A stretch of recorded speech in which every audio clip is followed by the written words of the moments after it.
जय हिंद दोस्त। आज आपको इस वीडियो में पल्लव वंश के बारे में पढ़ाते हैं। वादा करते हैं आपसे कि इस वीडियो देखने के बाद आपको पल्लव वंश से एक भी क्वेश्चन किसी भी कॉम्पिटिटिव एग्जाम में नहीं छूटने वाला है। तो इस वीडियो को लास्ट तक देखें। सारा जानकारी एक ही वीडियो में हम आपको बताते हैं पल्लव वंश के बारे में। तो सबसे पहले कि इसका जो संस्थापक कौन है, तो इसका जो वास्तविक संस्थापक है, वास्तविक संस्थापक वो है विष्णु सिंह विष्णु। कौन है? सिंह विष्णु।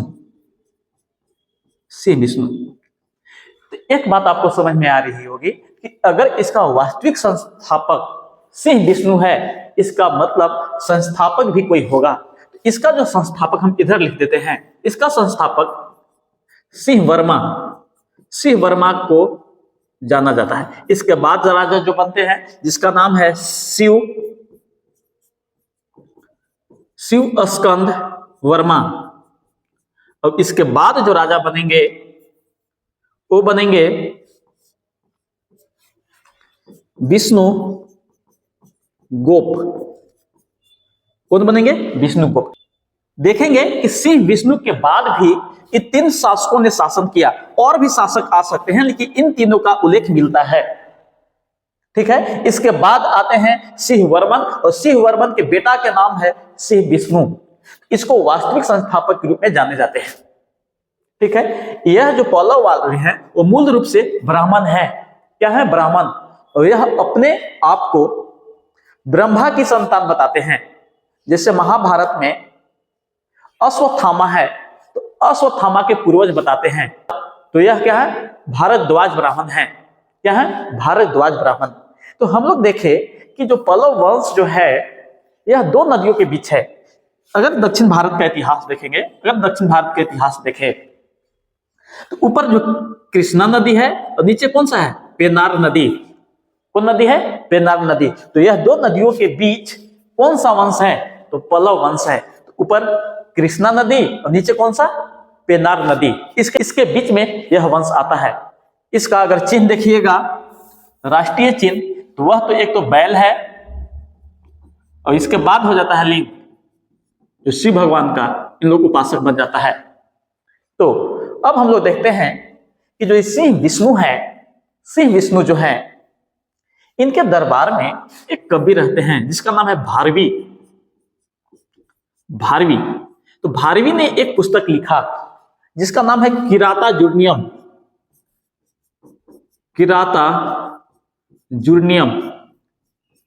तो किराता जूर्नियम किसने लिखा है? तो भारवी। और भारवी किसके दरबार में रहते हैं? तो सिंह विष्णु के दरबार में रहते हैं। इन्होंने क्या किया सिंह विष्णु ने कि मामल्लपुरम में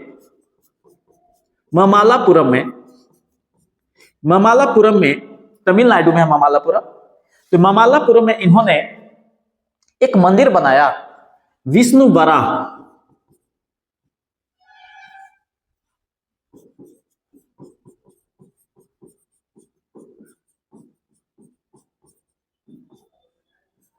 तो विष्णु वराह मंदिर का जो निर्माण किसने कराया है? तो विष्णु वराह का जो मंदिर का जो निर्माण सिंह विष्णु ने करवाया है ना। इनका जो राजधानी है, राजधानी कहां था?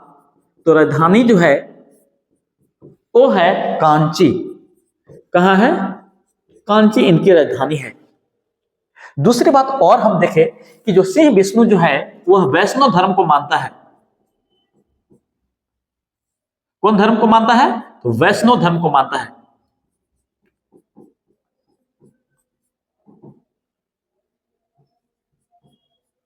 वैष्णव धर्म को मानेगा। कौन धर्म को मानेगा? तो वैष्णव धर्म को मानता है सिंह विष्णु। और हम आपको बताते हैं, देखेंगे इसके बाद अगर कोई राजा बनता है, शक्तिशाली राजा बना, जिसका नाम है महेंद्र वर्मन। क्या नाम है? महेंद्र वर्मन। तो यह महेंद्र वर्मन प्रथम है। अगर इसका उपाधि देखा जाए, महेंद्र वर्मन का उपाधि देखा जाए, तो यह उपाधि मिलता है मत विलास का। इसका उपाधि है मत विलास। माहेश्वर तथा विचित्र विचित्रचित्त का उपाधि धारण करेगा।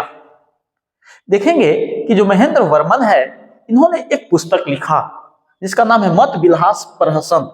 इन्होंने एक पुस्तक लिखा, ग्रंथ लिखा, नाटक है। उस नाटक का नाम है मत विलास प्रहसन।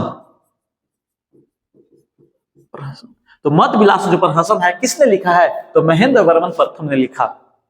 ठीक है, इसमें क्या किया है कि इसने महेंद्र वर्मन प्रथम ने बौद्ध, जैन तथा शैव धर्म के संप्रदाय के लोगों को मजाक उड़ाया। किस ग्रंथ में? तो इस ग्रंथ में। यह नाटक है एक तरह से। ठीक है, अब हम लोग देखेंगे कि महेंद्र वर्मन के ही समय चालुक्य और पल्लव के बीच संघर्ष शुरू हो जाता है। तो इसके समय दो वंशों के बीच एक संघर्ष शुरू हो गया। जैसे हम बताते हैं, इनके समय क्या होता है कि जो पल्लव हैं, पल्लव तथा जो चालुक्य हैं,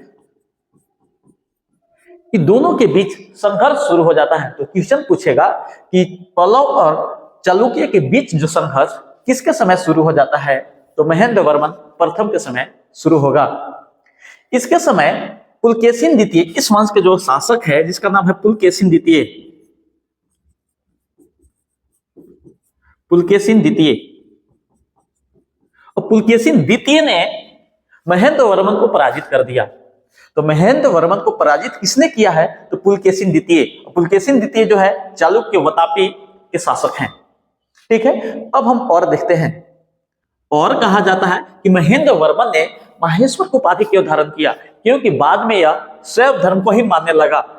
तमिल के एक संत है अपर, उनके प्रभाव में आ जाते हैं और उनके प्रभाव में आने के बाद इसने फिर शैव धर्म को मानना शुरू किया। क्योंकि इन्हीं के पुस्तक मत विलास प्रहसन में शैव धर्म को मजाक उड़ाया गया है और बौद्ध तथा जैन संप्रदाय के लोगों को भी मजाक उड़ाया गया है। इसी में, किसमें? मत विलास प्रहसन में। यह एक तरह से क्या था? नाटक था। अब हम लोग देखेंगे कि इस वंश के सबसे शक्तिशाली शासक है जिसका नाम है नरसिंह वर्मन प्रथम। तो जो नरसिंह वर्मन जो प्रथम है, इस वंश के सबसे शक्तिशाली और प्रतापी शासक है नरसिंह वर्मन प्रथम। इसका अगर उपाधि देखेगा तो दो उपाधि इसका है। एक तो उपाधि है महामल, इसका उपाधि है महामल। दूसरा जो उपाधि है वतापी कोंड।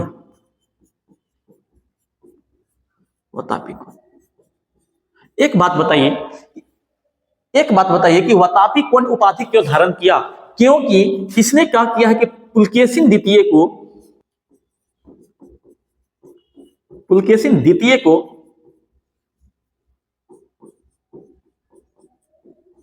पराजित करता है। और पुलकेशिन द्वितीय किस वंश के शासक है? चालुक्य के।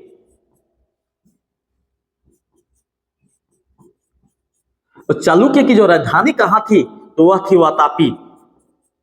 तो कहने का अर्थ है कि नरसिंह वर्मन प्रथम ने पुलकेशिन द्वितीय को हरा करके, और पुलकेशिन द्वितीय कहां के शासक है? चालुक्य के। और चालुक्य की राजधानी कहां है? वातापी। और वातापी को जीत करके वातापी कोंड का उपाधि धारण करते हैं। कोंड मतलब होवे करता है विजय। क्या होता है? विजय। और वातापी किसकी राजधानी थी? चालुक्य की राजधानी थी। अब एक बात और बताइए कि पुलकेशिन द्वितीय को हराने के लिए इसने श्रीलंका के जो राजा है, श्रीलंका के राजा जिसका नाम है मान वर्मा, तो श्रीलंका के राजा मान वर्मा से नरसिंह द्वितीय ने सहायता लिया था। इसके बाद जाकर के पुलकेशिन द्वितीय को हराया। पुलकेशिन द्वितीय को हराने के बाद इसने क्या किया कि मल्लिका अर्जुन जो मंदिर में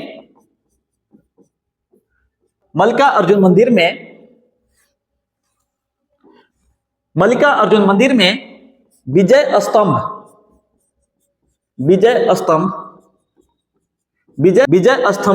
का स्थापित किया। तो पुलकेशिन द्वितीय को हराने के बाद नरसिंह वर्मन प्रथम ने मल्लिका अर्जुन मंदिर में विजय स्तंभ स्थापित किया। ठीक है, इसके बाद इससे एक क्वेश्चन और बड़ा फेमस है कि जो नरसिंहवर्मन द्वितीय जो है, इसने क्या किया कि महाबलीपुरम में एकात्मक रथ मंदिर का निर्माण कराता है। तो महाबलीपुरम में इसने क्या किया है कि एकात्मक रथ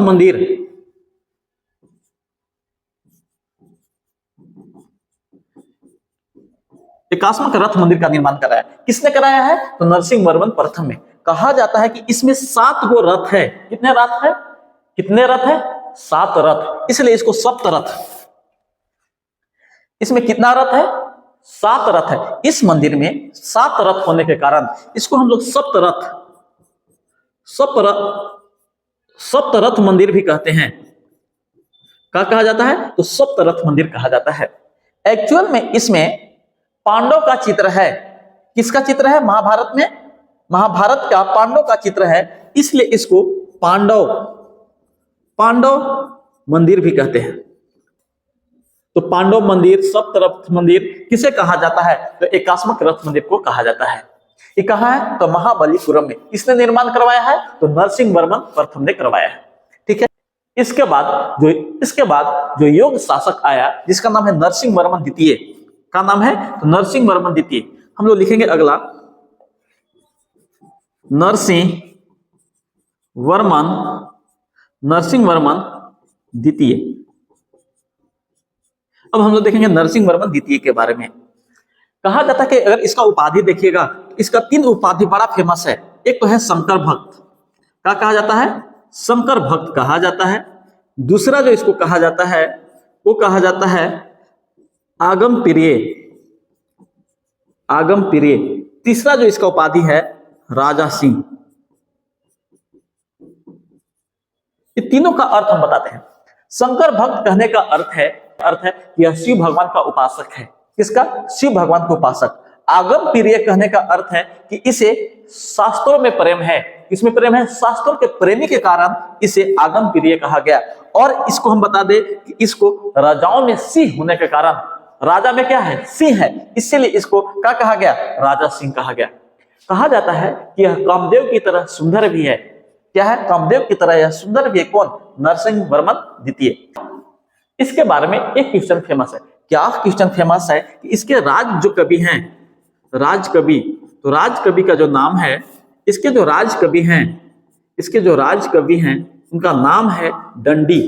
क्या नाम है? दंडी। और दंडी ने एक पुस्तक लिखा जिसका नाम है 10 कुमार चरित। का नाम है 10 कुमार चरित। तो 10 कुमार चरित्र का रचना कौन किया है? दंडी। कौन किया है जी? दंडी। किनके दरबार में दंडी रहते हैं? तो नरसिंहवर्मन द्वितीय के दरबार में रहते हैं। इन्होंने क्या किया कि चीन के साथ, किसके साथ? चीन के साथ संबंध स्थापित किया और अपने दूत मंडल को चीन भेजा। और इसने क्या किया कि चीनी बौद्धों के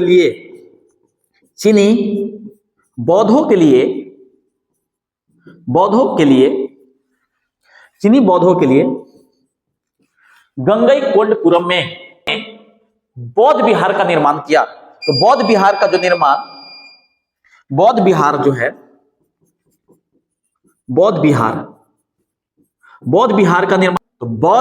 निर्माण किसने किया है? तो नरसिंहवर्मन द्वितीय ने किया है। यह कहां किया है? तो गंगईकोंडपुरम में।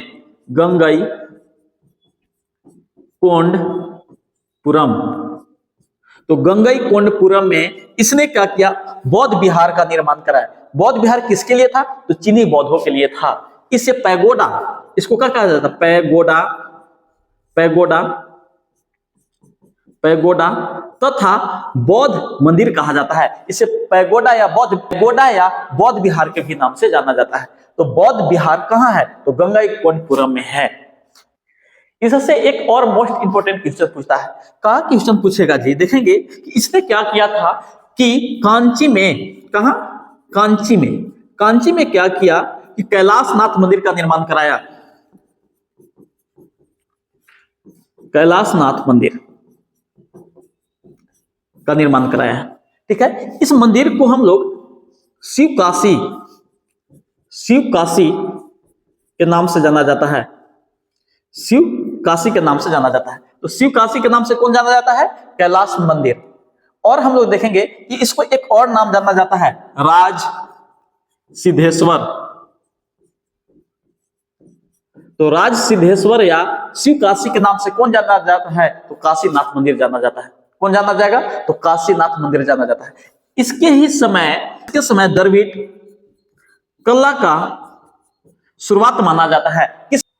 कैलाशनाथ मंदिर के ही समय द्रविड़ कला का शुरुआत होती है और कहा जाता है कि कैलाशनाथ मंदिर में पल्लव राजा और रानी का चित्र बनाया गया है।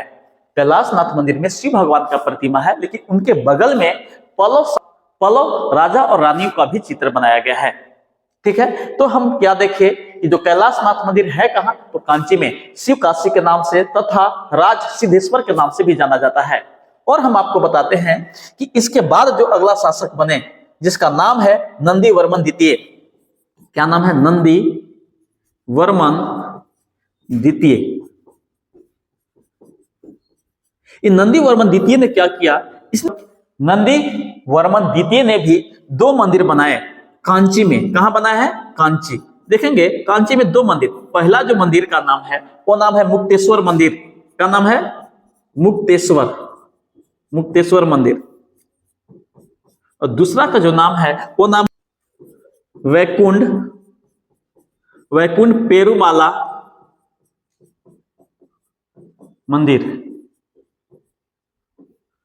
इसको विष्णु काशी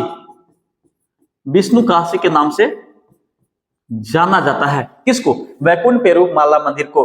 और हम देखेंगे कि इस वंश के जो अंतिम शासक है, जिसका नाम है अपराजित वर्मन।